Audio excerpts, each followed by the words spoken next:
L'aide des associations de migrants et d'avocats n'aura pas été suffisante. Cette nuit, un campement de 500 tentes déployé sur la place de la République, dans le centre de Paris, a été monté et démantelé en moins d'une heure.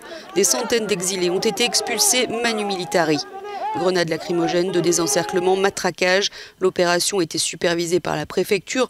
Le ministre de l'Intérieur a réagi après avoir vu la violence des images. Il va demander un rapport sur la réalité des faits au préfet de police. La semaine dernière, ces centaines d'exilés, en majorité des Afghans, ont été expulsés d'un campement informel à Saint-Denis, près du Stade de France.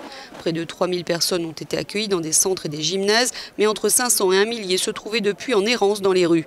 Plusieurs associations avaient alors pris les choses en main.